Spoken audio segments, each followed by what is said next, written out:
Muy buenos días, ¿cómo están ustedes? Mi nombre es Gabriela Villaló, soy periodista de Radio Pauta y como ha sido la tónica las últimas jornadas los voy a estar acompañando. Tengo el placer de estar aquí en esta nueva versión de la emisión 2021.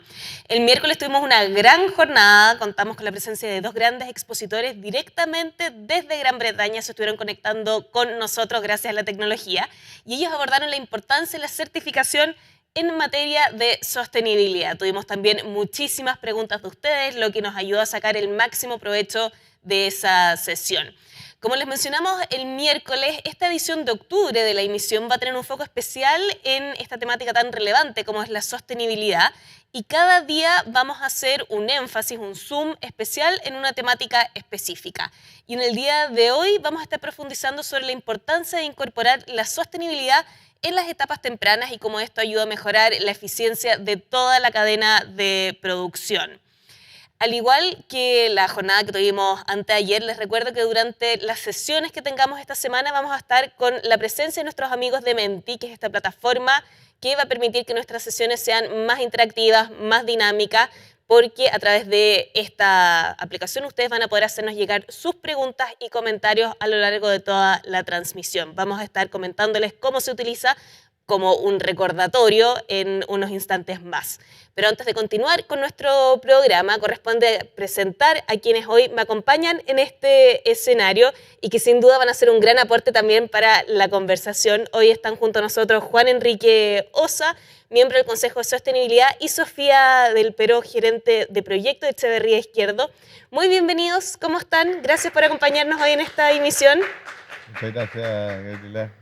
Aquí contentos de estar una vez más participando en una actividad a cámara y sobre todo en algo tan importante como significa estos encuentros que apuntan a mejorar nuestra productividad y ser unas empresas sostenibles. Claro. Gracias, Sofía, también por participar hoy junto a nosotros en este encuentro. No, muchas gracias a ustedes por la invitación y sobre todo con un tema tan interesante, tan importante como es la sostenibilidad. Creo que a todos nos va a servir harto. Nos va a servir de todas maneras.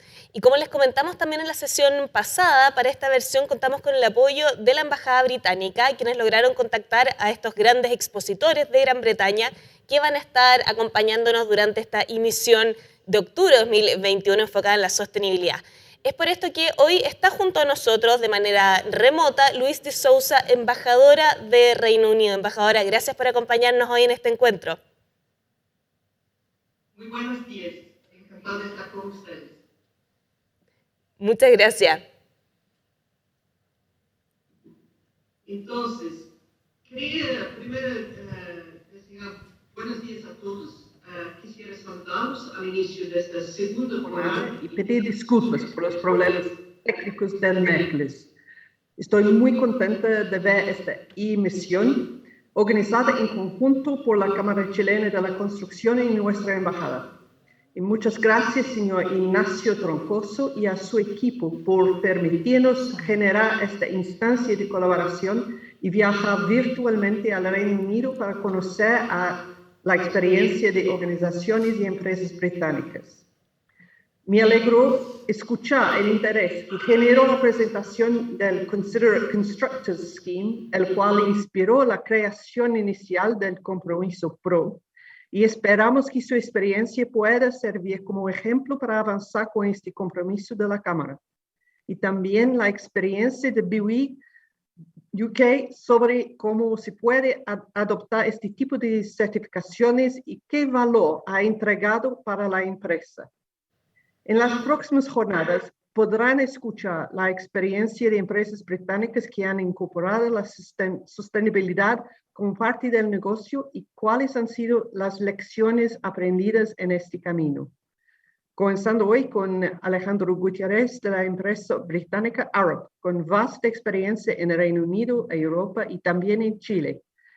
Thank you, Alejandro, for sharing the journey your organization has taken to address multi-stakeholder engagement, environmental sustainability, socioeconomic benefits, and commercial viability in an integrated manner.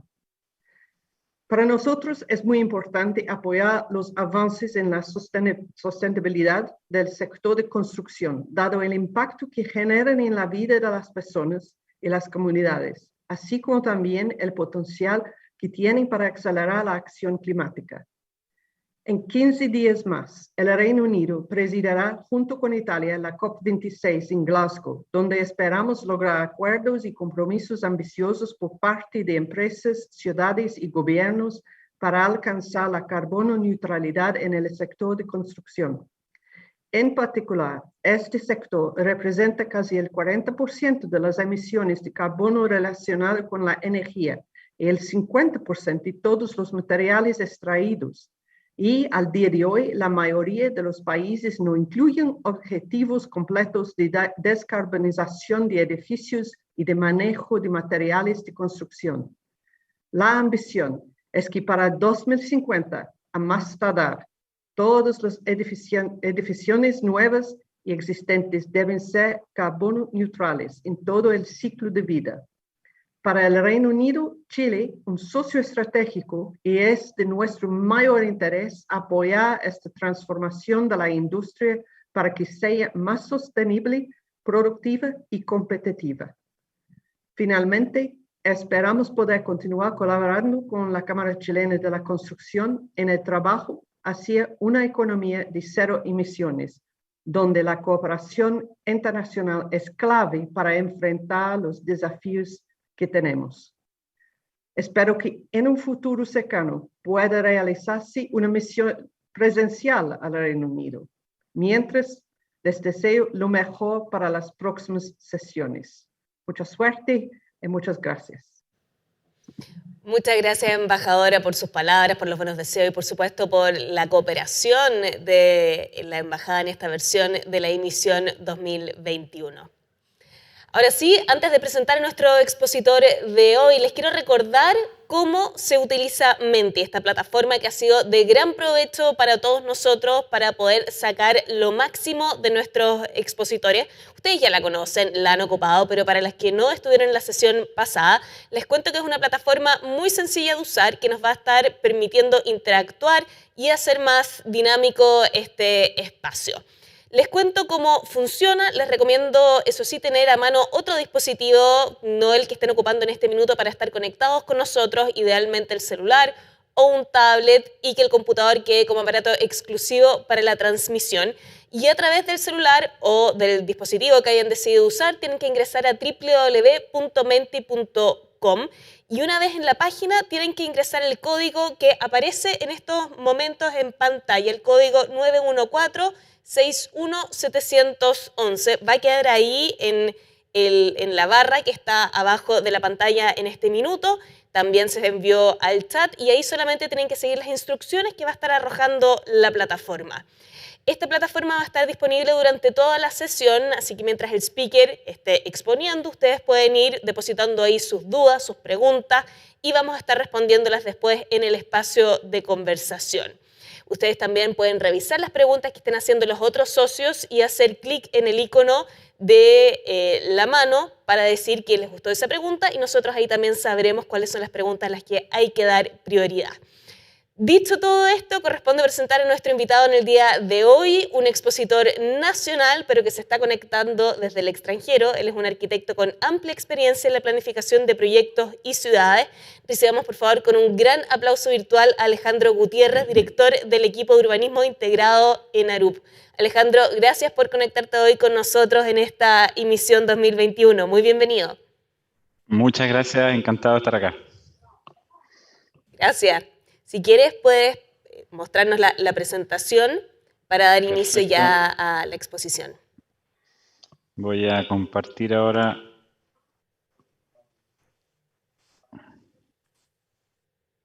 ¿Pueden ver ahora? Perfecto. Bien. Bueno, primero, ¿puedo partir? Sí, adelante. Sí, perfecto. Bueno, primero que nada, muchas gracias por la invitación.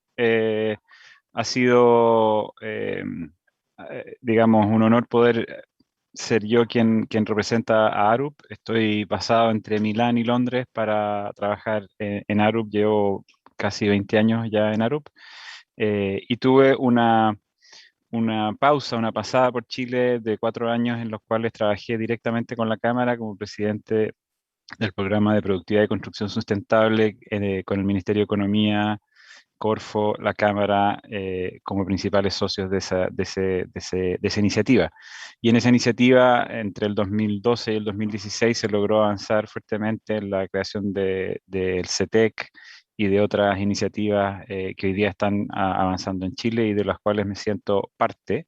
Y veo que hay mucho avance en los temas de sostenibilidad y productividad en la construcción en Chile. Así que nada, muy contento de estar acá con los socios y amigos de la Cámara y con las personas que me imagino están escuchándonos remotamente también en Chile.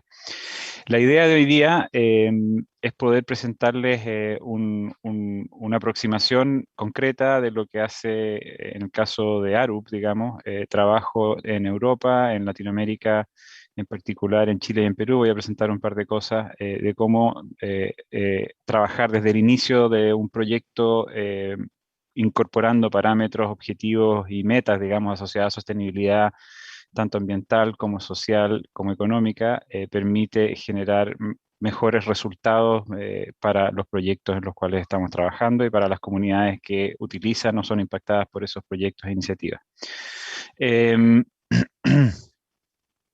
Voy a pasar a la siguiente diapositiva.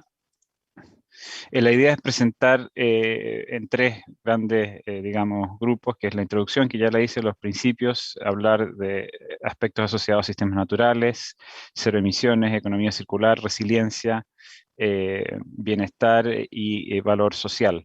Y mostrando obviamente en cada uno de ellos ejemplos concretos de proyectos específicos que han pasado de la etapa de diseño a la etapa de construcción y que de alguna manera me encantaría en estos, creo que tengo 20 o 25 minutos para hablar, después tener un diálogo con las personas que están en la sesión.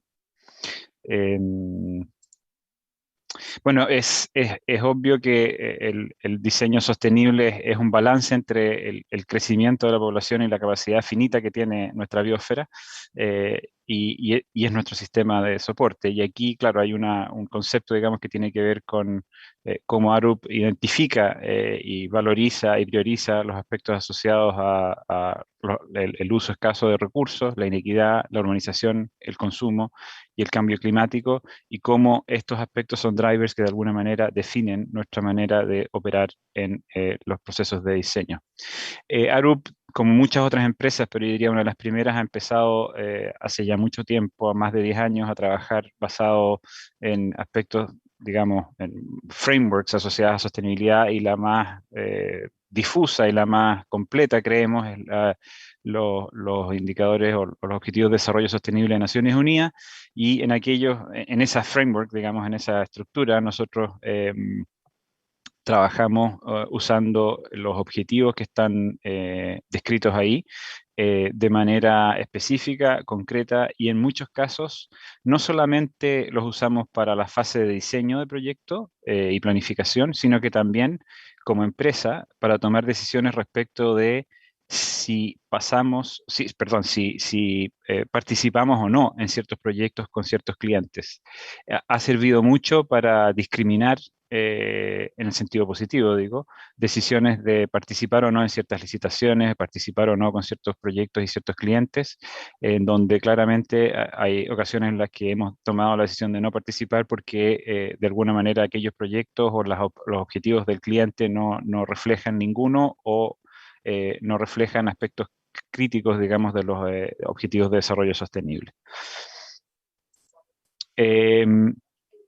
COVID-19 genera una oportunidad. Aquí hay una cita de Amar Bhattacharya y de Nicholas Stern en relación a la oportunidad que presenta COVID y de repartir, digamos, reiniciar un proceso de reactivación económica asociado a un modelo de desarrollo que tenga en consideración en su centro, digamos, los aspectos de sostenibilidad ambiental, económica y social. Desde el punto de vista de diseño, creo que todos saben, pero quizás vale la pena entrar en detalle en lo que está en la línea más de abajo de lo que ustedes ven ahí, en donde los aspectos fundamentales, o sea, cambio climático, medio ambiente y aspectos socioeconómicos, tienen una bajada y una derivación muy específica en el caso de cambio climático a llegar a soluciones de cero emisiones, a trabajar desde el punto de vista del uso escaso de recursos en un modelo de economía circular. desde el punto de vista ambiental, el uso del recurso agua, la polución y la biodiversidad de los sistemas, son aspectos que son críticos hoy día, y yo diría que si bien COP viene ahora la conferencia en Glasgow, digamos, en un par de, creo que es el 1 de noviembre que parte, así que estamos bien cerca de eso. Es un evento crítico, es un momento de inflexión, digamos, que todos sabemos por qué es un momento de inflexión, así que no entro en detalle, donde el tema de cero emisiones es crítico. Se ha expandido, digamos, el ámbito o el foco hacia aspectos asociados específicamente a biodiversidad de ecosistemas, donde también tenemos una tarea como, digamos, como industria de la construcción muy importante. Y después están los aspectos de resiliencia, cohesión social y bienestar y salud de las personas, que están asociados a los aspectos socioeconómicos. Estos son, de alguna manera, criterios o áreas de foco en las que estamos trabajando en el ciclo de un proyecto, y nos parece que es importante tener una estructura y un sistema para poder abordar estos temas que, cuando uno entra en el detalle de un proyecto, a veces en el detalle del proyecto se generan niveles de complejidad mayores. Por esto que tener estas estructuras, digamos, estos frameworks ayuda a operar. Del punto de vista de cero emisiones, los principios basados, que son, yo creo, bastante obvios, pero que en la práctica los hemos logrado implementar en muchos proyectos, y de ello voy a dar ejemplo.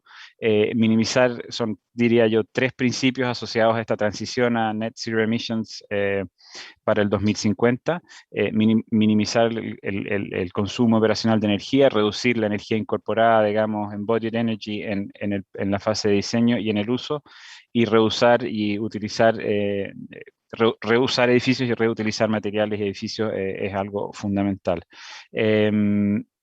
Hay una jerarquía que está asociada, obviamente, a reducir el consumo y después mitigar aquello que no se puede reducir como consumo, y eso es lo que describe de alguna manera esa positiva. Y vamos a entrar a un ejemplo bien concreto en Helsinki, donde trabajamos con la Agencia de Innovación de Finlandia, un desarrollador inmobiliario de gran escala en Finlandia, y la agencia, el equivalente, digamos, del Ministerio de Vivienda en Chile, el Serviu, pero que es una agencia que hoy día tiene, y entiendo que en Chile ya o sea, hay una ley nueva, digamos, que permite hacer vivienda de subsidio para arriendo. Es una agencia, en el caso de Finlandia, que es propietaria de las unidades y por lo tanto las arrienda a valor de renta controlada, subsidiada a los usuarios finales. Se nos pidió que hiciéramos un proyecto donde lo fundamental no fuera un diseño que resolviera el problema de cero emisiones en el primer día, porque eso tenía un costo muy alto. Esto estábamos hablando del 2008, sino que tuviéramos en el ciclo de vida del proyecto un balance socioeconómico y ambiental que permitiera la implementación del proyecto en el corto, en el mediano y en el largo plazo. Y así se generó este análisis y esta proposición, en el cual había una estrategia asociada a resolver el problema de las emisiones en ámbitos, los 3 ámbitos, que sería, en este caso, la parte operacional y energía incorporada de los edificios, la movilidad y el consumo. Entonces el análisis se hace a 50 años, que es un poco lo que plantea, o sea, como meta, digamos, la embajadora, y que es algo que en COP todos esperamos que se llegue a un acuerdo o se revise el acuerdo para que lo de París pase a ser aún más concreto. El acuerdo de París, digamos, pasa a ser más concreto en Glasgow. Estos 50 años para los 3 ámbitos importantes que estaba mencionando. Esto, quisiera recalcar algo importante acá, que en este análisis que hicimos de ciclo de vida, como decía, 50 años de los 3 ámbitos de las guías del panel de cambio climático, el edificio, en el caso de Finlandia, porque hay digamos, una regulación o una normativa de eficiencia energética muy estricta, el edificio y todas las mejoras que se hacen en el edificio generan una reducción del 10, para simplificarnos ahí, no sé si pueden ver, el 8 dice, pero es el 10% para redondear. Por lo tanto, todo lo que tiene que ver con la envolvente térmica, sistemas pasivos y generación de energía renovable in situ, permiten solo o impactan solo en el 8% o en el 10%, para simplificar, de la reducción de emisiones. Y sin embargo, el consumo, es decir, las cosas que entran y salen del edificio, y la movilidad, cómo la gente entra y sale de ese edificio, en este caso de este distrito, son el otro 90%. En el caso de Chile probablemente sería un poco menos, porque probablemente hay una menor eficiencia en el uso de la energía, a pesar de que hay menor consumo de energía para la parte térmica, pero supongamos que fuera el doble, 20%. Por lo tanto, nos queda un 80%, si uno analiza desde el punto de vista de Scope 1, 2 y 3, de elementos que están dictados por cómo la gente llega y las cosas que la gente consume en un distrito, en una ciudad, en un edificio.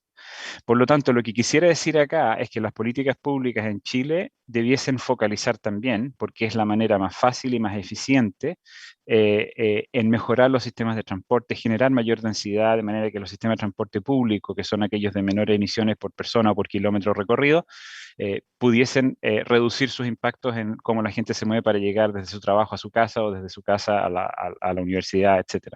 Y lo mismo asociado al consumo, es decir, que los materiales de la vida diaria, o sea, perdón, el consumo, digamos, de la vida diaria, que es alimentos, ropa, cosas de oficina, residuos, etcétera, todo aquello también, y hay una ley REP en Chile que yo creo que es bastante vanguardista en Latinoamérica, que toma mucho de la ley alemana de responsabilidad extendida del productor, pero creo que lo que quiero reforzar aquí es que una oficina de arquitectura, una oficina de ingeniería, un desarrollador inmobiliario, una constructora, tiene un ámbito de acción e influencia que es, supongamos en el caso de Chile, entre el 10 y el 30% de todas las emisiones que tiene un proyecto inmobiliario o un edificio. Por lo tanto, tenemos que atacar el ámbito de política pública de manera que las reglas del juego incentiven para que esas otras cosas también estén alineadas en la dirección correcta. En relación a, bueno, y este proyecto hoy día está ejecutado, está funcionando. Esa foto es de hace 2 años ya, esa foto que está ahí en construcción, es en la ex zona portuaria de Helsinki, y la energía en este caso viene de un sistema de cogeneración en el cual el desarrollador aportó la componente de wood chip a una planta que estaba funcionando a gas, y por lo tanto cambió la matriz y generó una componente carbono neutral de suministro de energía para todo el distrito urbano del que estamos hablando. En el caso de economía circular, hay 3 principios claves, que es de diseñar, o sea, sacar del proceso de diseño la polución y los residuos, digamos. Para eso el tema de prefabricación y de off-site manufacturing o construcción fuera del sitio es fundamental.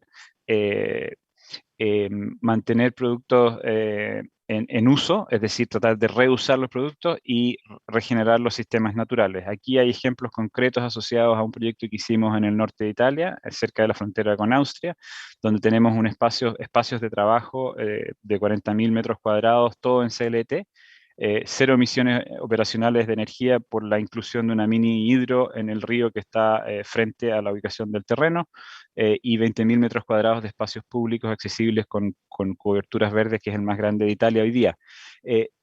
La cobertura verde tiene un valor, digamos, de biodiversidad, así como también de aislación térmica, que ayuda pasivamente a resolver un problema y además a insertarse en el paisaje y el entorno natural que ustedes ven ahí. Este proyecto está financiado por la Agencia de Desarrollo de la región de Trento, para alojar a las empresas más innovadoras de la región asociadas a construcción de materiales, producción, perdón, de materiales sostenibles, y otras tecnologías asociadas a sostenibilidad, como el reuso de materiales de residuos. En el caso hay varias empresas aquí que están asociadas a reuso de materiales de residuos para la construcción. Otro ejemplo, en Ámsterdam estamos trabajando y ya estamos terminando la construcción, como ustedes pueden ver a la derecha, del el edificio más alto en Holanda, de una estructura mixta de madera y cemento, perdón, reinforced concrete, hormigón armado, de 21 pisos. Es el primer edificio en Holanda que tuvo la certificación BREEAM Outstanding.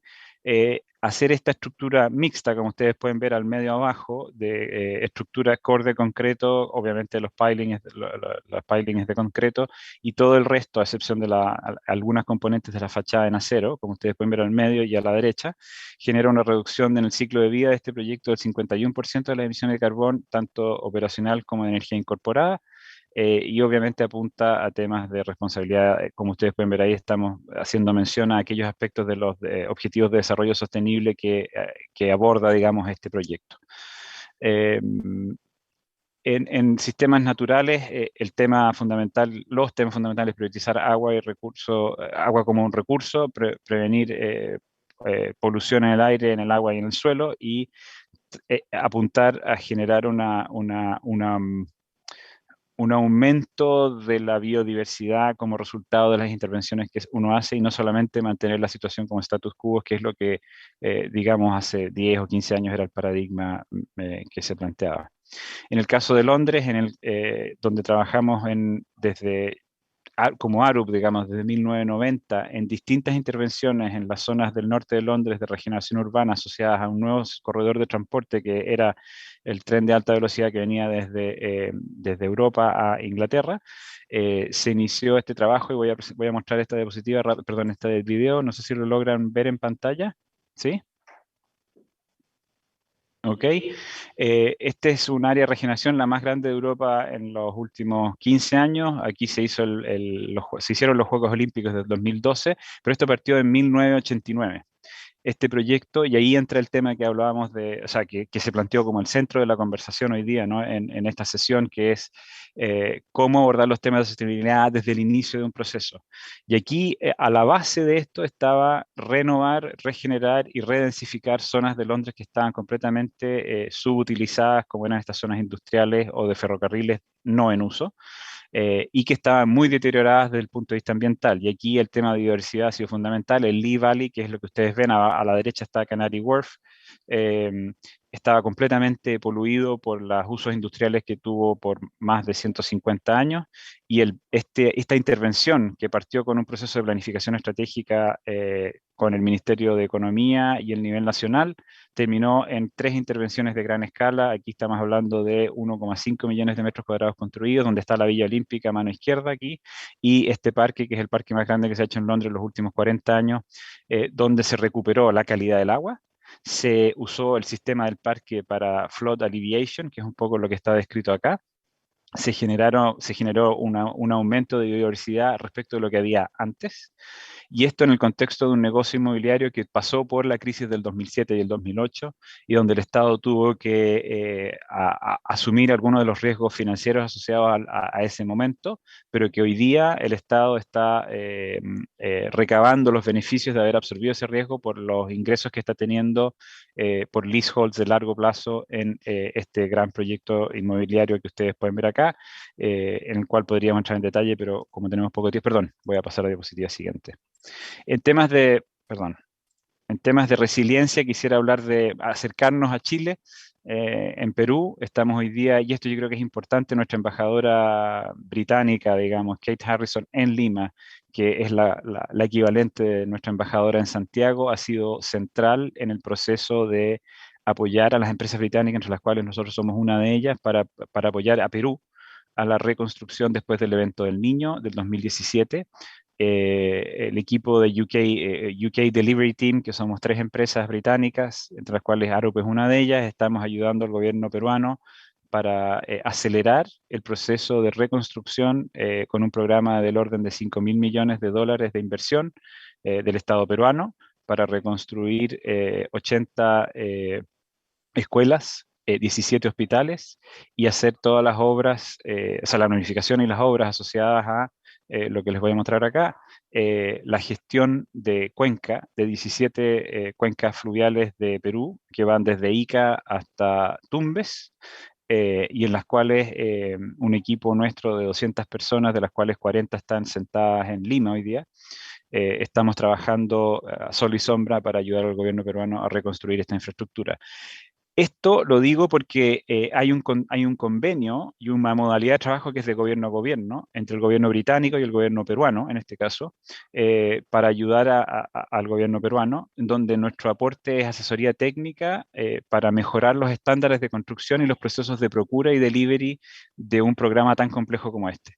Esto ha tenido en su base elementos de sostenibilidad, es decir, los estándares de sostenibilidad desde el punto de vista de cambio climático y resiliencia han sido aumentados para recoger, digamos, un principio de mayor resiliencia para comunidades que obviamente están en situación de riesgo porque ya lo estuvieron en el evento El Niño del 2017, que es un evento recurrente.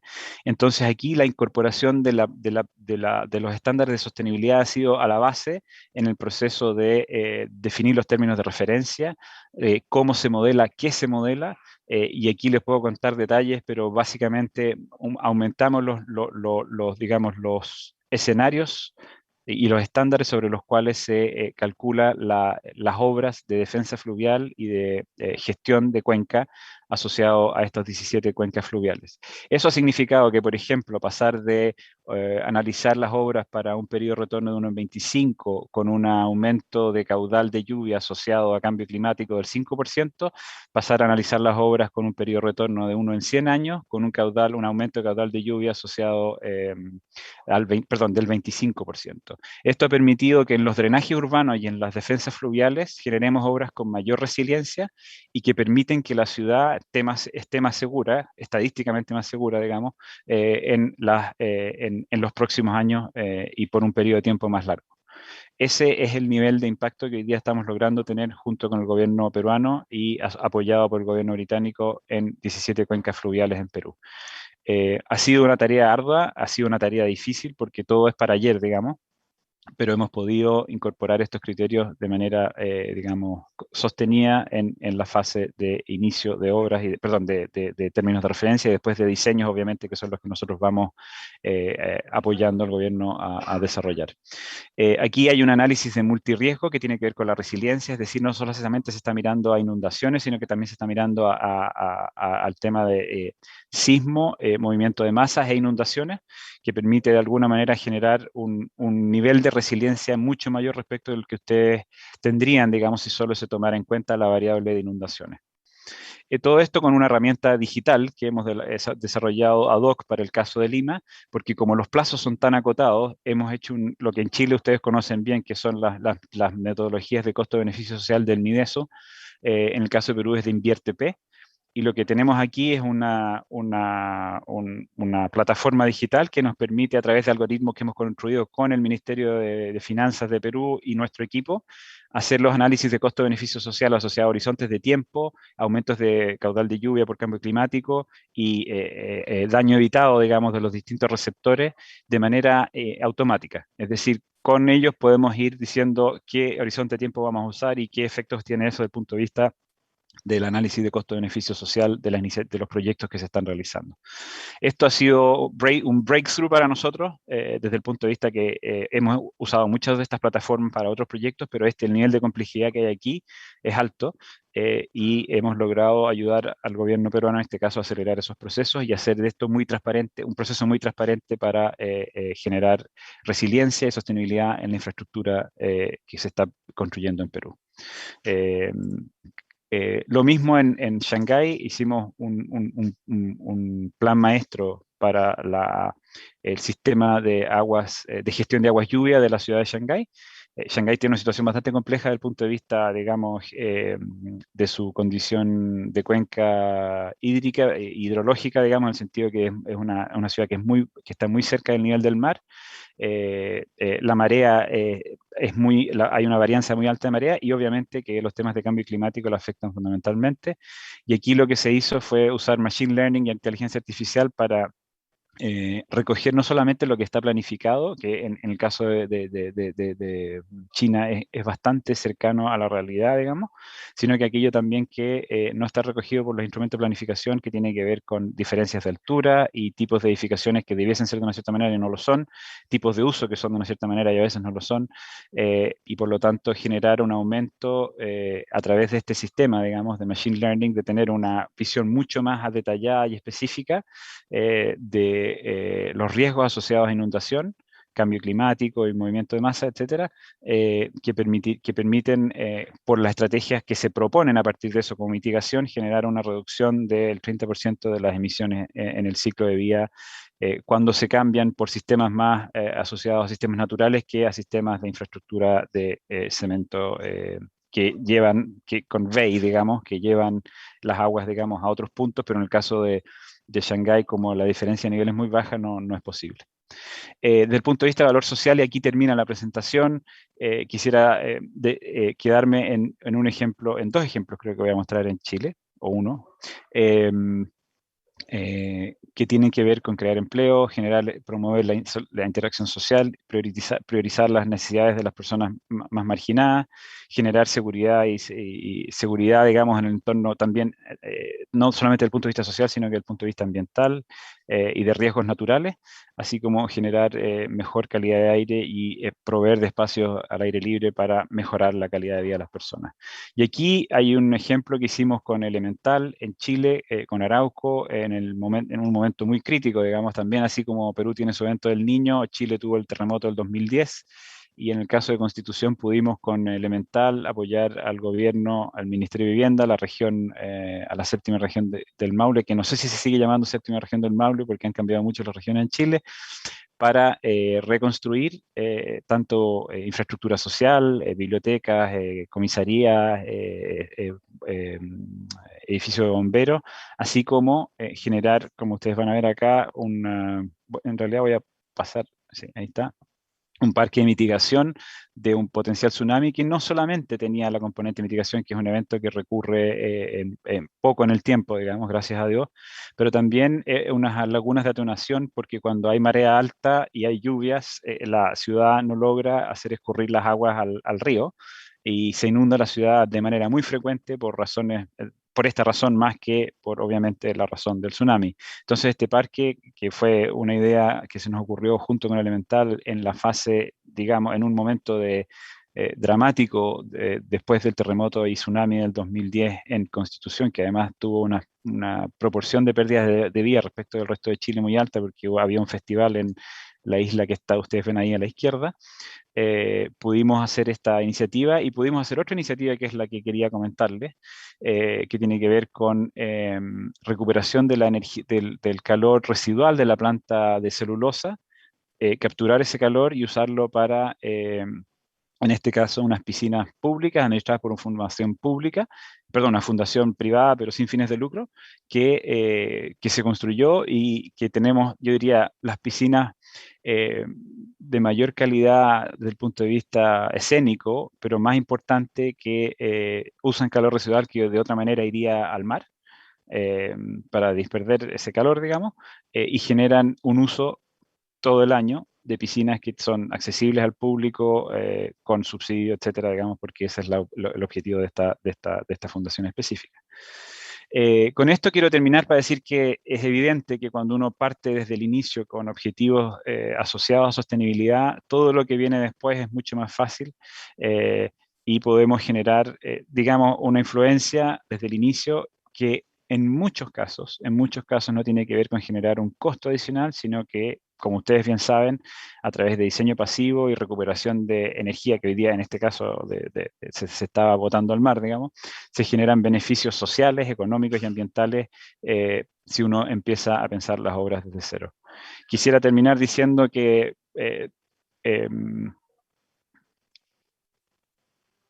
creo que es fundamental y conociendo muy bien a la Cámara, digamos, por la interacción que he tenido con ellos como profesional y también como presidente del Programa de Productividad y Construcción Sustentable con la Cámara, hay estos tres principios que están puestos acá, de alguna manera reflejan un llamado un poco a la acción, porque creo que en la industria hay un nivel de emprendimiento muy alto y hay que focalizar esa innovación y ese emprendimiento de la industria en generar cambio, en empujar los límites y en celebrar y replicar las historias exitosas de las empresas y de los diseñadores que trabajan en Chile.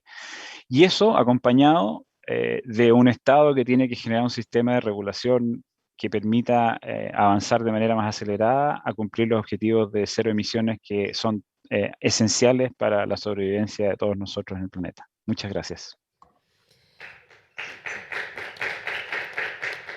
Muchas gracias a ti, Alejandro, por la presentación, por los proyectos expuestos, por la experiencia que estuviste compartiendo con nosotros. Y con esta charla como base, como contexto, también los invito a que empecemos la conversación.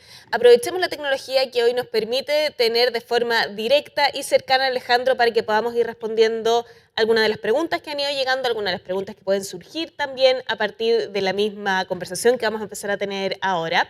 Les recordamos que además de Menti, quienes quieran preguntar a viva voz pueden levantar la mano a través de Zoom y se les va a estar habilitando el micrófono para que puedan hacer la pregunta directamente a Alejandro. Pero antes de empezar con las preguntas que nos han ido llegando, que son bastantes, quería preguntarles aquí a los expositores que me están acompañando. Sofía, ¿qué es lo que más te llamó la atención de la presentación de Alejandro? No sé si quedaste con alguna duda que te gustaría plantear aquí. Creo que es súper interesante y se valora mucho cuando traen ejemplos reales. A veces yo creo que a todos nos quedamos un poquito en la teoría y ver edificios reales, proyectos reales llevados por oficinas de arquitectura como la que nos está dando Alejandro es súper motivador. Me gustaría preguntarle a Alejandro si durante todo este proceso que él mostró proyectos que eran con gobiernos, otros con empresas privadas, como que con varios proveedores, interactuaba con un montón de personas, ¿cuáles han sido los mayores aprendizajes o las mayores dificultades que se han encontrado en este camino? A ver, muchas gracias por la pregunta, creo que es muy buena. Yo diría que el mayor aprendizaje es, te diría que, a ver, hablemos de cosas súper como concretas. En la escala de complejidad, el proyecto en Perú es el más complejo porque es un programa muy acelerado en todo el país prácticamente, en toda la costa, digamos, de Perú, y de distinta infraestructura, hospitales, escuelas y cuencas fluviales, defensas, atenuación, drenaje urbano, irrigación, etcétera. Yo diría que en esa escala, y tú vas después a la otra escala que sería el edificio, por ejemplo, en Holanda, lo más importante es definir desde el principio los objetivos y las metas que queremos cumplir como grupo de delivery, es decir, donde el cliente tiene el rol de cliente, nosotros tenemos el rol de asesor técnico, los gobiernos regionales tienen el rol de operadores y mantenedores, en el caso de Perú, y eso en nuestros países y en Perú más que en Chile, como que parece ser una cosa suntuaria, como que todos dicen ya, pero avancemos rápido, sí, ya, si estamos más o menos de acuerdo.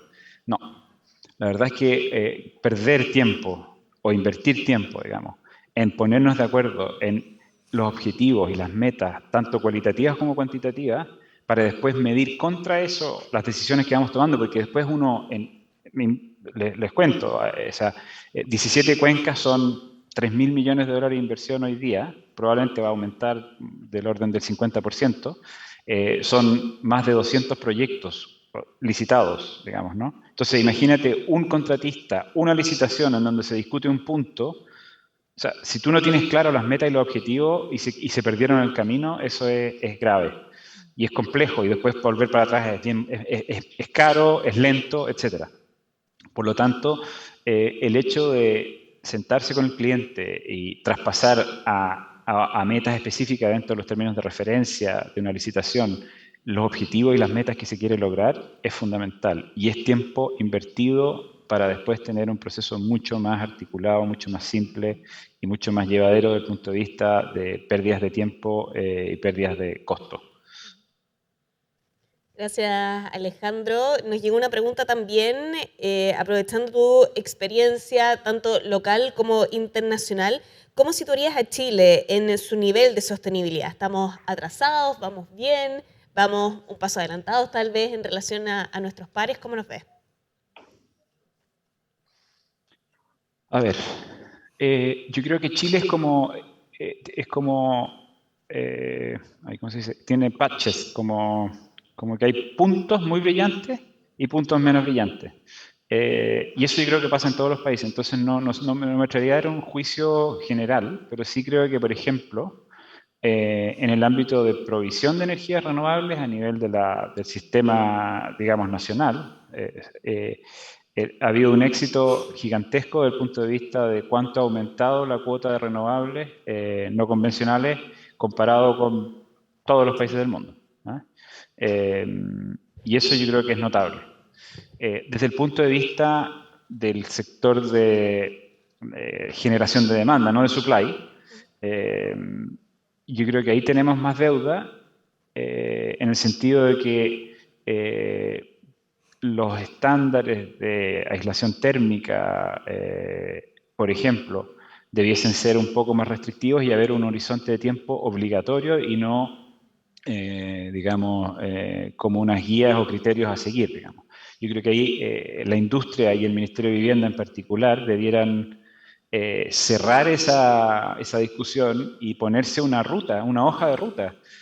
Cuando las reglas son claras y cuando hay incentivos asociados a esas reglas, la industria cambia, y eso ustedes lo han visto en Estados Unidos, lo han visto en Inglaterra, lo hemos visto en Italia, en Francia, en Europa, digamos.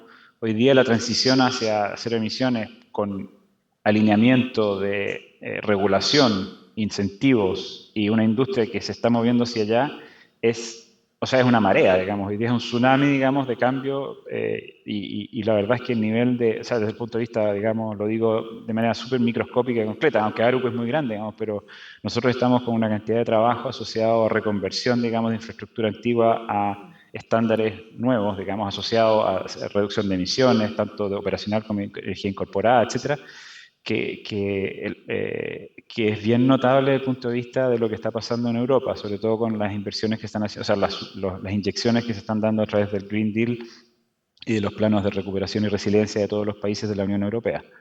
En ese sentido, creo que Chile en el ámbito de demanda por energía, más que de supply, porque en supply creo que estamos como a la cabeza, tiene una tarea pendiente, pero creo que es una tarea pendiente que si los actores de la industria se ponen de acuerdo y generan una hoja de ruta que es obligatoria y donde no cambian las reglas y para todos las reglas son iguales, creo que se puede acelerar el proceso de reducción de consumo energético, más que de reducción en realidad, porque Chile está todavía en la curva en donde el consumo energético, desde el punto de vista térmico, no es muy alto. Por lo tanto, en el fondo es no llegar a un consumo energético muy alto, y eso es lo que yo creo que en Chile debe pasar. Desde el punto de vista de economía circular y materiales, creo que hay una tarea importante.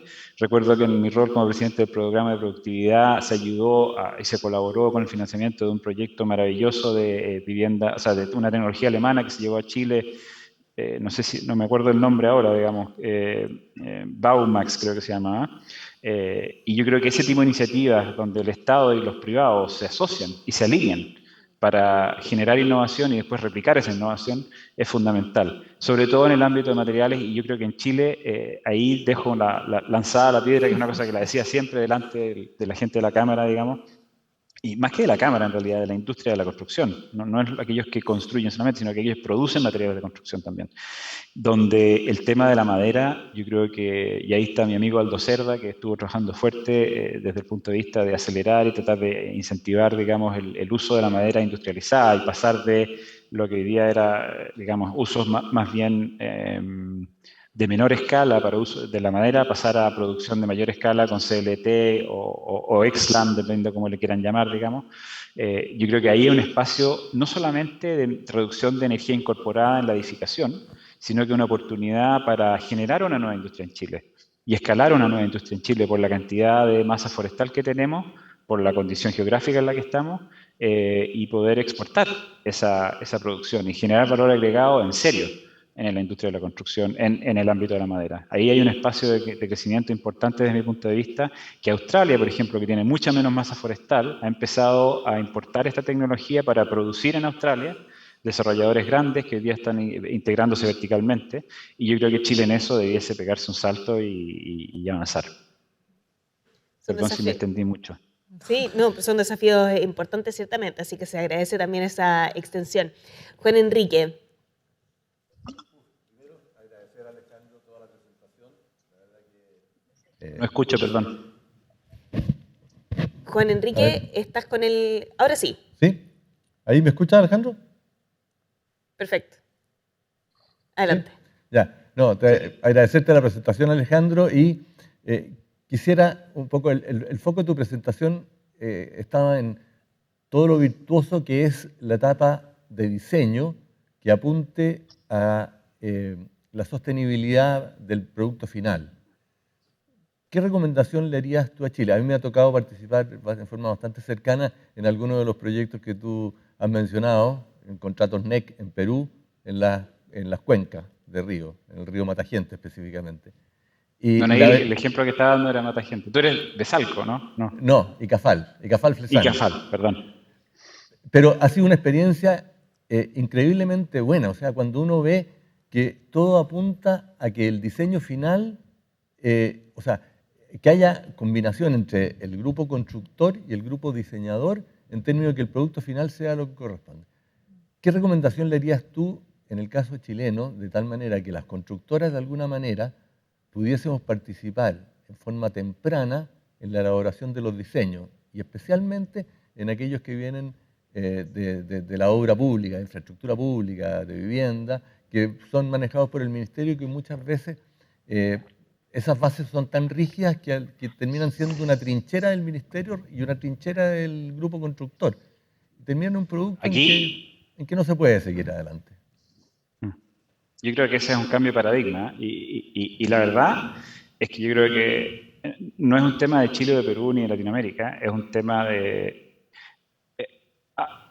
Hay una cultura, digamos, del sector público que tiene una lógica, que viene con sus propios drivers, digamos, que es tratar de evitar la corrupción, tratar de evitar malos entendidos, tratar de no generar, digamos, disputas, etcétera.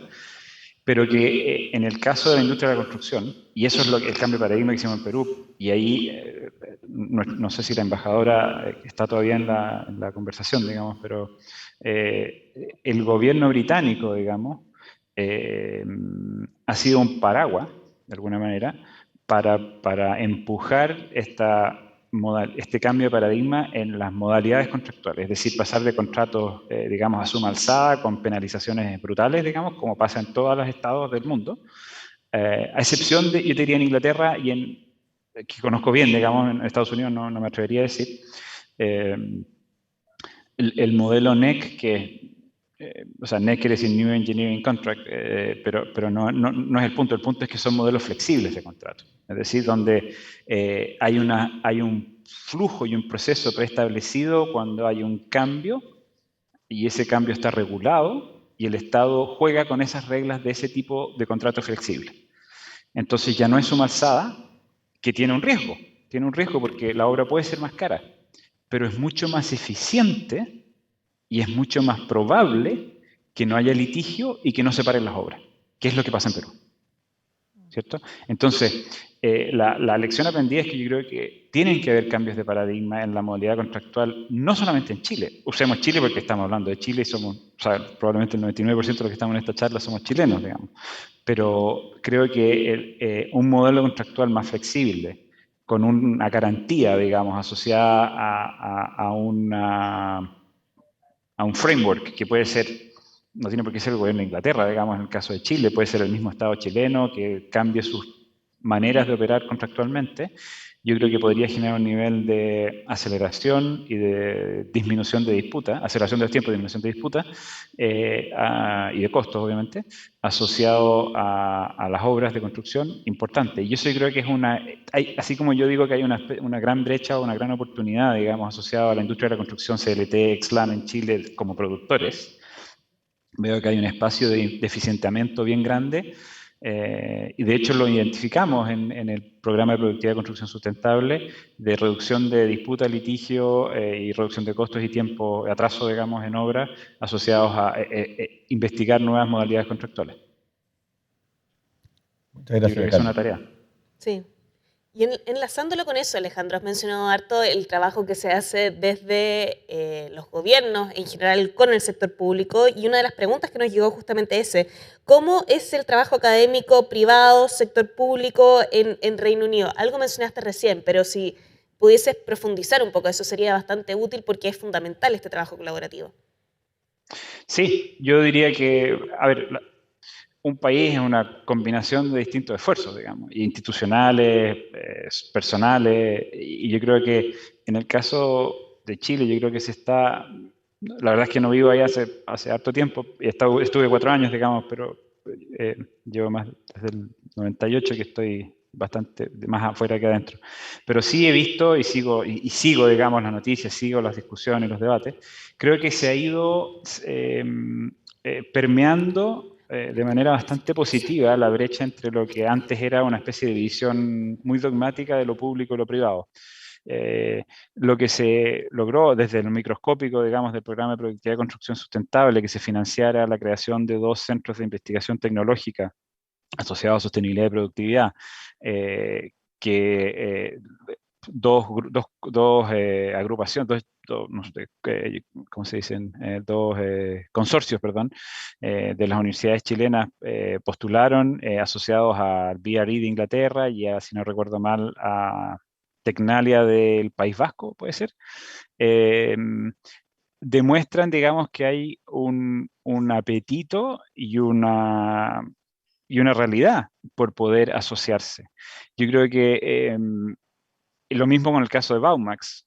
Yo creo que y lo vemos hoy día en Europa y en Estados Unidos, que el nivel de inyección de recursos para intervenir en el mercado, para tomar una dirección asociada a responder a los desafíos de cambio climático, de biodiversidad, de inclusión, de mayor resiliencia, tanto desde el punto de vista ambiental como de la salud de las personas con el tema de COVID.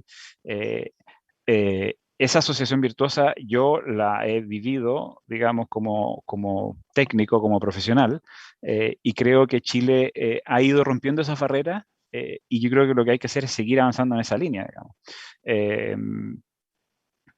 Desde el punto de vista concreto, de los 2 ejemplos que mencioné, digamos, yo creo que del CETEC y el otro, perdonen que no me recuerdo el nombre, del otro que es de la Universidad Católica, porque el CETEC es de la Chile, con otras universidades nacionales.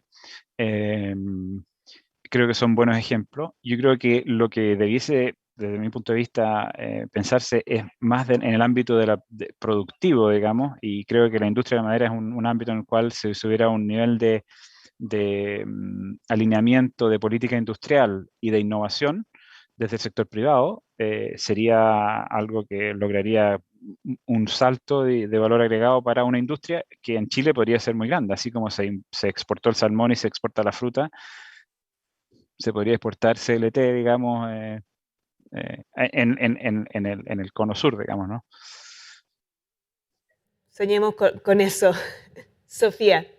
Alejandro, tú mostraste también otros proyectos que están en medio de la ciudad, que cambian, como tú mencionaste, la calidad de vida de las personas. ¿Y ahí cómo se relacionan ustedes con la comunidad? ¿Los integran dentro del diseño? ¿No son parte? Depende del proyecto, que nos conté ahí un poquito, que es un tema que hoy día, por lo menos acá en Chile, sabemos que está complicado y yo creo que es la intención de ver cómo integrarlo, pero nos da un poco miedo, entonces no sé ahí cómo lo hacen ustedes. Yo creo que una de las cosas,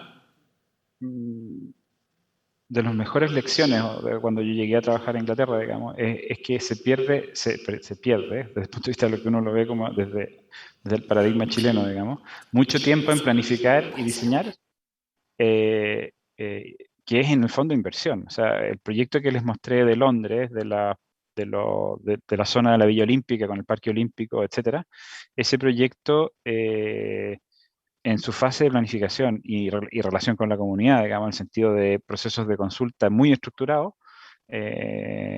duró 2 años el proceso, solo el proceso de consulta, que obviamente iba en paralelo con factibilidad de ingeniería, armar el vehículo financiero, etcétera. Pero en paralelo, ¿cierto? 2 años en proceso de consulta que era muy estructurado porque tenía que ver con una... Así como estaba hablando del tema contractual, que los contratos NEC son flexibles, en el sistema británico la planificación también es flexible. Hay un mecanismo de negociación que desde el punto de vista chileno se ve como algo probablemente que genera un riesgo de mal uso, ¿ah? Pero es muy efectivo.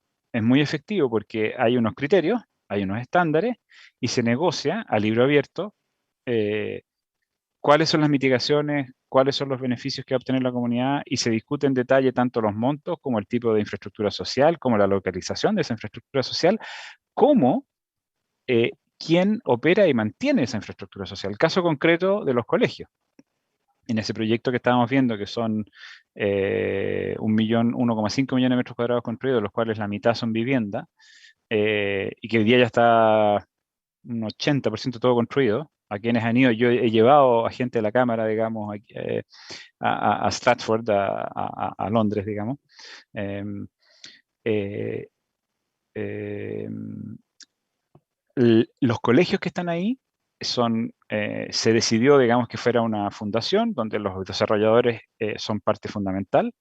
A los desarrolladores obviamente les convenía porque genera más atractivo para los colegios, y eso en Chile es una industria, o sea, digamos, un trick of the trade que se conoce, digamos, un buen colegio cerca de un desarrollo ayuda, tanto a la velocidad de venta como a los logros de venta. Y en este caso no solamente se trajo un colegio, sino que la operación y mantención de esos colegios es compartida, digamos, entre el sector público y el sector privado. Y eso ha generado que el colegio, digamos, que es un colegio de primero a cuarto medio, por decirlo de una manera simple, que no es lo normal en Inglaterra, en 8 años pasó de ser un colegio nuevo a ser uno de los 3 mejores colegios de Londres, porque tenía un financiamiento y un compromiso de largo plazo, digamos, tanto del sector público como del sector privado. Y nada, eso yo creo que ese modelo de colaboración y de consulta, como te decía al inicio, digamos, se planifica no solamente una cantidad de plata de mitigaciones o qué infraestructura, sino que cómo se opera esa infraestructura. Y esos 2 años sirven para tomar esas decisiones de manera que uno puede avanzar, digamos, en las fases sucesivas de mejor manera. Ahora, no estoy diciendo que esto sea una panacea y lo perfecto, porque no lo es, pero sí es un cambio de paradigma en donde invertir tiempo en definir con procesos estructurados un proceso de negociación y llegar a una conclusión transparente y bien detallada, digamos, y que no solo tiene que ver con, ok, te doy más parque, o ok, te hago un estacionamiento, o ok, te hago un, sino que también es en la fase de ciclo de vida, es la mantención y operación de cierta infraestructura, que es programación del espacio, digamos. Yo creo que es fundamental para cambiar un poco el tono en el que se está operando en Chile en estos temas. Y relacionado con eso, Alejandro, hay un socio que nos mandó la siguiente pregunta. Varias comunidades y políticos basan sus creencias de ser sostenibles en el no desarrollo. ¿Cómo se puede cambiar esta postura? ¿Cuál es tu visión al respecto? Claro, hay una cuestión bien filosófica de esto de la teoría del decrecimiento y Sí. todo, digamos, de Serge Latouche, que es un filósofo, no, economista francés, digamos, de los años, viene diciendo esto desde los años 70. Pero yo diría que, a ver,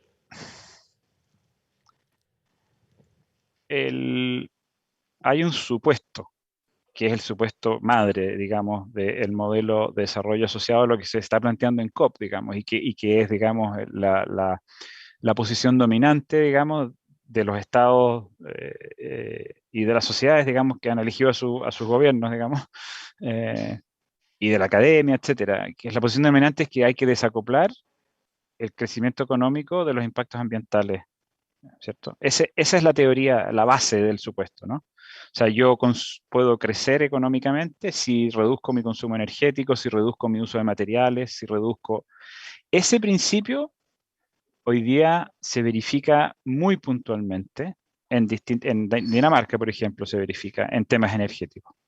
Desde el punto de vista material y de economía circular, yo diría que Europa hoy día está empujando fuertísimamente el tema de reuso de materiales y se va a ver, yo creo, un cambio en la cantidad de uso y la emisión incorporada en los próximos 10 años en Europa, porque se está cambiando el modelo de supply chain, se está cambiando el modelo de producción y el modelo de uso y reuso de componentes en edificios. Pero ese principio de desacoplamiento tiene mucho que demostrar todavía, perdón, desacoplamiento así, ¿no? Tiene mucho que demostrar todavía. Tiene que ser mucho más, digamos, extenso y replicado de lo que hoy día es para responder a esa posición que está en la pregunta y decir, bueno, esto es lo que, este es el modelo, porque hoy día no está siendo así, digamos, ¿no? Ahora, esto está cruzado con una cosa estructural, que es que los países de ingreso bajo y medio quieren llegar, aspiran a tener lo mismo que tienen los países de ingreso alto, ¿cierto? Autos, casas, consumo, que lo veíamos en el caso de Helsinki, ¿no? No se acuerdan, 10 es el edificio y su energía, 45 y 45 transporte y consumo, ¿no? Entonces, eso yo creo que es una discusión mucho más profunda del modelo de desarrollo y modelo cultural, digamos, ¿no? Que es, ¿queremos todos aspirar a tener un auto? ¿Queremos todos aspirar a tener una casa con un jardín grande, perdiendo energía por todos lados? ¿O ese paradigma puede cambiar? Yo veo mis hijos acá, y no solamente mis hijos, los amigos de mis hijos, etcétera, que la verdad es que tener un auto es como cero aspiración, cero aspiración. Y yo creo que eso, también porque voy a Chile seguido, digamos, por razones familiares, también veo que ya como que el auto deja de ser una aspiración. No sé si en todos los sectores socioeconómicos, pero sí creo que en muchos. Entonces, hay un tema como con las aspiraciones y cómo el Estado y la sociedad, más que el Estado, provee de infraestructura, servicios y políticas públicas para que esas aspiraciones cambien. ¿Ah? Y yo creo que hay un ejemplo en Chile que es bien concreto, o sea, un ejemplo, una tendencia en Chile que fue bien concreta, que tenía que ver con, en Santiago, con el aumento de tiempos de viaje de la periferia al centro, que eso generó hace 10 o 15 años, digamos, una especie de estampida hacia adentro, digamos, de mayor densificación, y que ha generado unos círculos virtuosos de que los transportes públicos han sido más financiables, etcétera, pero tenemos el Transantiago, tenemos los problemas que tenemos, etcétera. Pero yo creo que tiene que ver con un cambio de paradigma que va acompañado, cultural, que va acompañado de políticas públicas y de provisión de esos servicios. ¿Ah? Gracias, Alejandro. Juan Enrique también tenía otra pregunta. Sí, Alejandro, un poco en todos tus planteamientos siempre has puesto en relieve lo importante de la participación temprana de los distintos actores en un proyecto o en general, en la industria de la construcción. ¿Cómo han manejado? Porque la Cámara, a través de la CDT, está participando un poco en proyectos, academia, sector privado, sector público, acá en Chile. ¿Cuál es la experiencia y lo que ha resultado exitoso en UK respecto a la relación academia, sector privado, sector público?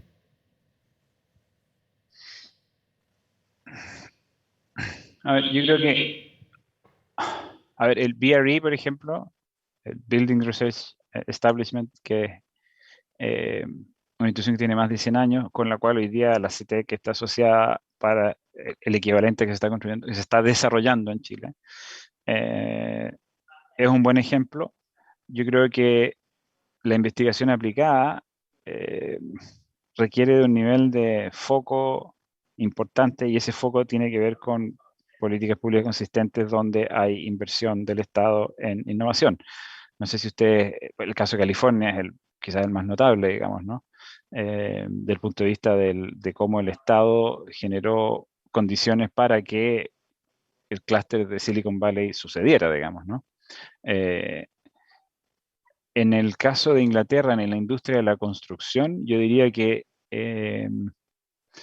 lo que yo veo es que hay algunas partnerships muy como puntuales, muy específicas que funcionan entre una universidad, un tipo de industria, digamos, pero no veo una cosa sistémica, digamos, ¿no? Y yo creo que ahí hay lecciones que aprender en todas partes, digamos. No me atrevería a decirte que hay en el ámbito de la industria de la construcción y la producción de materiales de construcción un paradigma al que yo pueda decir así deberían hacerse las cosas, digamos. Creo que hay obviamente la necesidad de que para que cambien los procesos y los métodos, digamos, de producción o de diseño y construcción, tienen que haber cambio de política pública, tienen que suceder esas cosas y para eso tiene que haber un acuerdo y un direccionamiento de recursos para que eso se mueva. Perdona por no haberte respondido de manera tan concreta, pero no tengo buenos ejemplos de lo que tú me estás preguntando. No, Alejandro, está bien. Si lo que pasa es que como ahora en Chile tenemos un poco el foco puesto en algunos de esos temas, es bueno saber las experiencias que hay o simplemente no poner tan el foco en eso, sino que en otro tipo de cosas, de tal manera de no desgastarnos en algo que al final del día tiende a diluirse. Y volviendo al tema central que nos convoca hoy, que es la adopción de estos principios de sostenibilidad en etapa temprana, uno de los socios que está conectado hoy con nosotros nos pregunta ¿a quién se debiese integrar en la primera etapa? ¿Qué consejo darías de manera concreta para empezar a incorporar estos principios de sostenibilidad desde sus inicios? ¿A qué actores, digamos? ¿A qué Claro, ¿qué tipo de actores? actores? A ver, depende del proyecto, digamos, pero en general yo creo que mientras más temprano se incorporan las comunidades, mejor, ¿ah? Las que van a ser impactadas.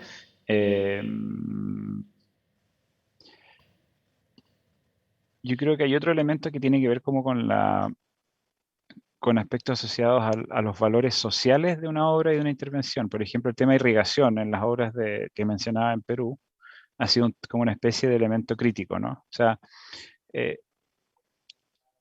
un ejemplo más de gran escala, pero es un ejemplo, digamos, donde decir, ok, irrigación entra o no entra, y se resuelve o no se resuelve en la construcción de un embalse de menor escala, digamos, asociado a atenuación, o un embalse más grande, digamos, o una presa, perdón, más grande. Y por lo tanto yo creo que siendo ese ejemplo grande en donde los actores que se ven beneficiados o desbeneficiados o impactados, más impactados, independientemente si es negativo o positivo, por una intervención, tienen beneficios tangibles de largo plazo que están como construidos dentro del DNA de esa intervención, ¿no? Y eso yo creo que ha sido un cambio de paradigma grande. Lo otro que ha sido un cambio de paradigma grande, que yo lo he visto en obra, o sea, en el día a día, en Europa en particular, digamos, es que los grandes proyectos tienen una estrategia muy específica asociada a obras tempranas y a impactos tempranos. Es decir, que un proyecto inmobiliario de gran escala o una carretera o un metro no dice, bueno, en 5 años más te voy a generar algún beneficio y mientras tanto todo es negativo, digamos, ¿no?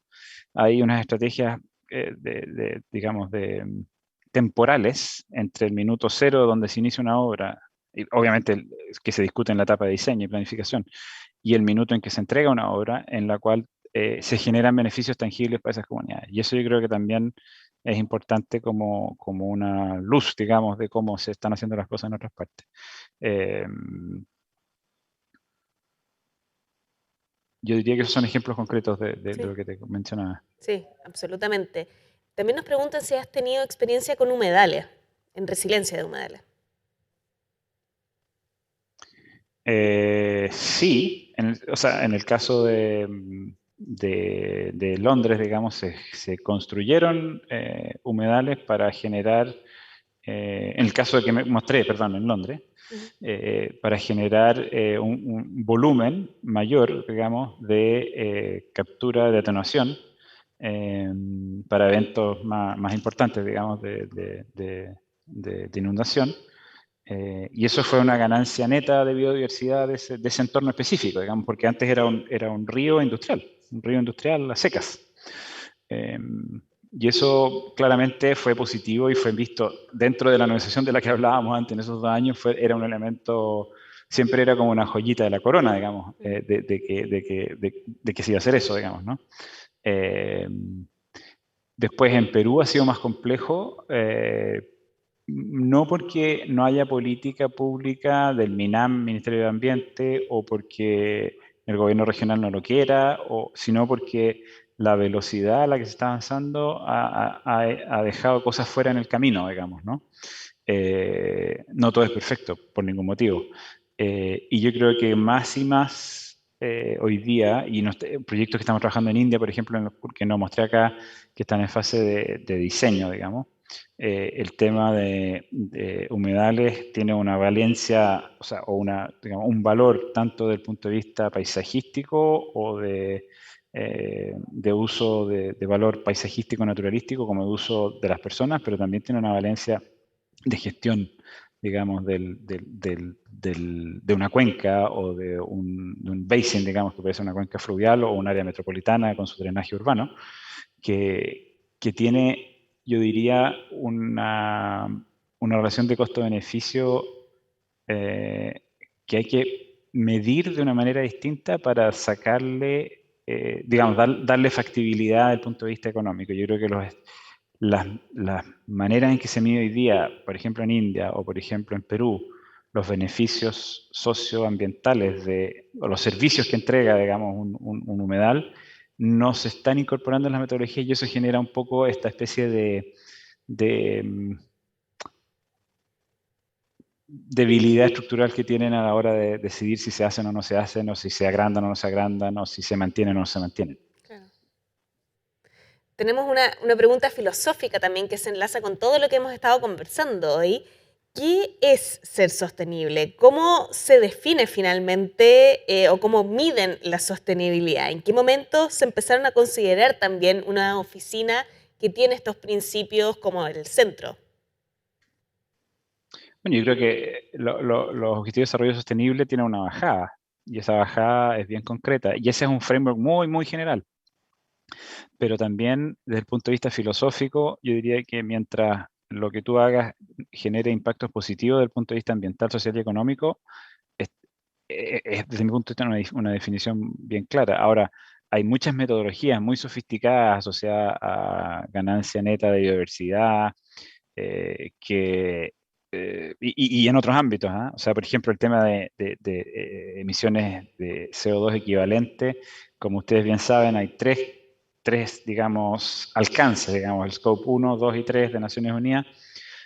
Obviamente, hoy día, hasta hace 5 años en Europa, la regulación era sobre Scope 1 y 2, y no estaba la 3, y ahora está la 3, entonces se mete el tema de economía circular.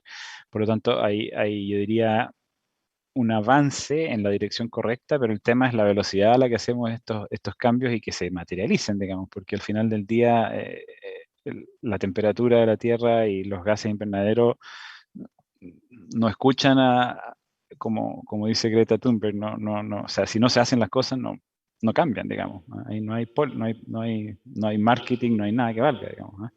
Entonces, en ese sentido, yo creo que más que un tema de la dirección, de viaje, es la velocidad de esa dirección de viaje. Y ahí es donde yo veo que en Europa hoy día se está con el Green Deal, digamos, que se confirmó, y hoy día se están traspasando los recursos a los distintos países en marzo del año pasado, justo en el momento más, cuando partió el COVID, digamos. Ha sido, yo diría, un cambio de dirección y de aceleración importante. Yo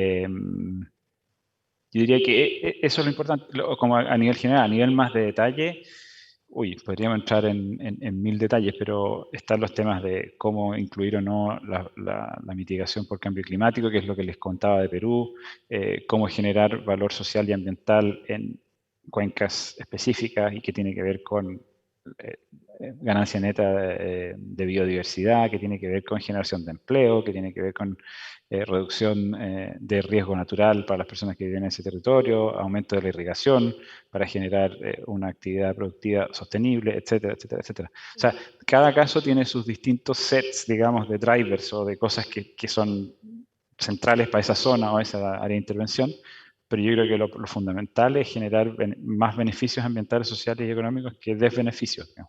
Y eso uno lo puede ir midiendo con mayor o menor exactitud, pero insisto que yo creo que el tema nuestro está claro hacia dónde tenemos que ir, el tema es la velocidad. Y en el caso de Chile, ¿cuáles son los elementos, los pilares donde deberíamos centrarnos en materia de sostenibilidad? Uy, qué difícil la pregunta. Yo lo quiero acotar un poco a la industria de la construcción, porque es como el ámbito, o sea, es este foro. Yo creo que lo que decía antes, yo creo que el tema de consumo tiene que haber una decisión consensuada entre el sector público y privado en el tema de energía, de no subir mucho la rampa de consumo, pero incorporar la variable térmica, como en el estándar, digamos, que tuvo Europa hace 10 años, 15 años, y tratar de mitigar eso con diseño pasivo, con aumento de los estándares para las envolventes térmicas, etcétera. Y del ámbito de los materiales, yo creo que si Chile se toma en serio esto del CLT, digamos, o como queramos llamarle, la prefabricación en madera industrializada, digamos, podría generar un espacio de mejora y de aumento de valor agregado de la industria, de la economía en Chile, digamos, gigantesco, digamos. O sea, tanto generar valor para exportar como de reducción de la energía incorporada en los materiales de construcción que usamos en Chile. Yo veo dos espacios ahí súper concretos. Y también veo un espacio concreto y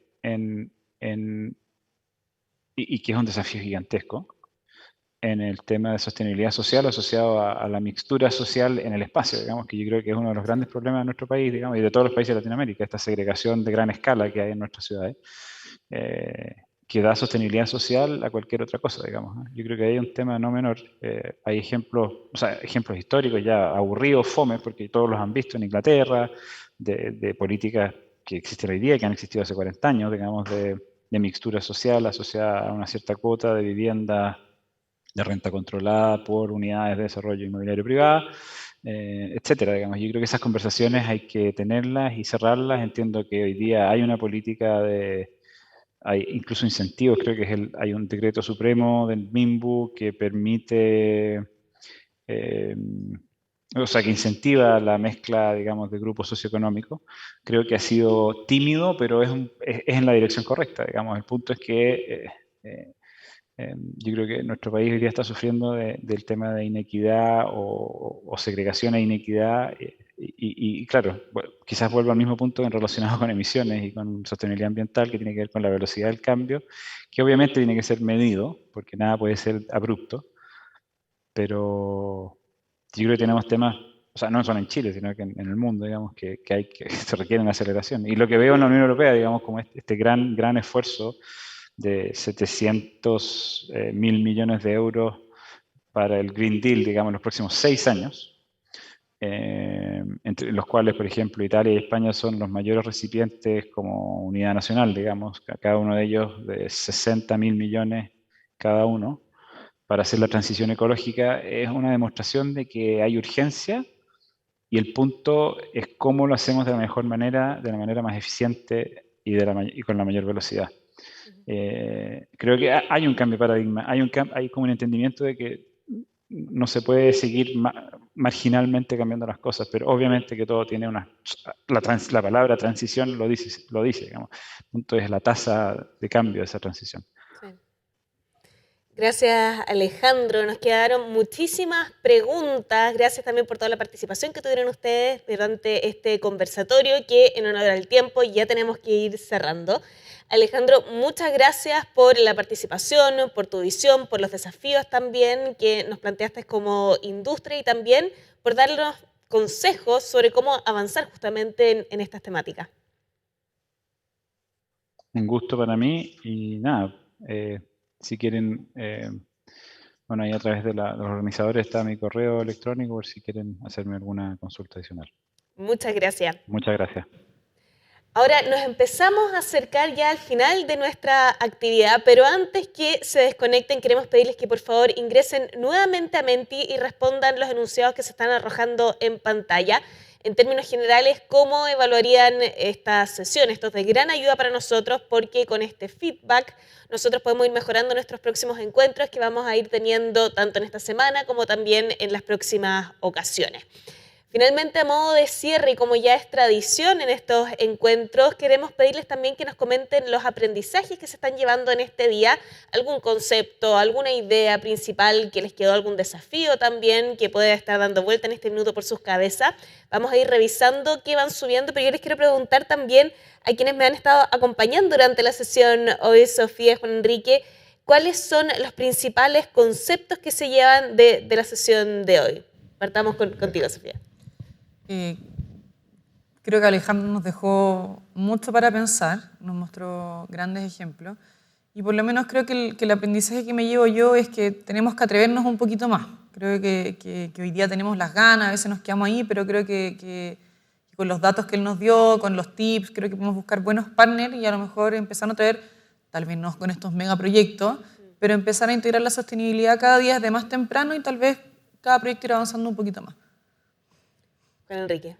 A ver, yo conozco un concepto que puso Alejandro en algún minuto, ahí que es de alguna manera un cambio cultural. O sea, yo creo que en definitiva, de alguna manera, tenemos que generarnos la idea de que el trabajo colaborativo entre todos los distintos actores de la industria de la construcción y ojalá en forma más temprana posible dentro de un proyecto nos permite ir cambiando el paradigma de lo que actualmente se hace en Chile y avanzando hacia ser empresas sostenibles.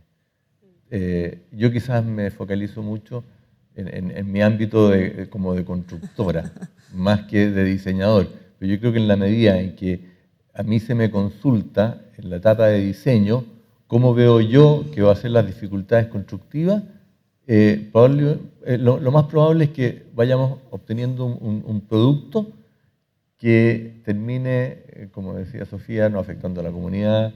En el caso de la obra de edificación, tengamos una postventa, ojalá cero. Sí. ¿Por qué? Porque el proyecto apunta a que todos los distintos actores sean parte del proyecto y estén beneficiados con eso. Entonces yo creo que hoy día tenemos que tomar muy en serio el hecho de que tenemos que hacer un cambio cultural en respecto a cómo nos relacionamos con nuestros pares y con nuestros proveedores, subcontratistas o mandantes dentro de la industria de la construcción. Sí, es lo que mencionaba Alejandro justamente, y aquí puedo leer también algunos comentarios que nos han hecho llegar ustedes, ejemplos concretos, se agradecen siempre, nos dicen por aquí una gran presentación, la de Alejandro, a pesar de las cosas que hoy se están haciendo, aún nos falta muchísimo, y articulación de actores, integrar la sostenibilidad en etapas de diseño y el cambio cultural en la forma de hacer contratos, colaborar y pensar los proyectos, que era lo que tú nos planteabas también aquí, Juan Enrique. Queda mucho trabajo por hacer,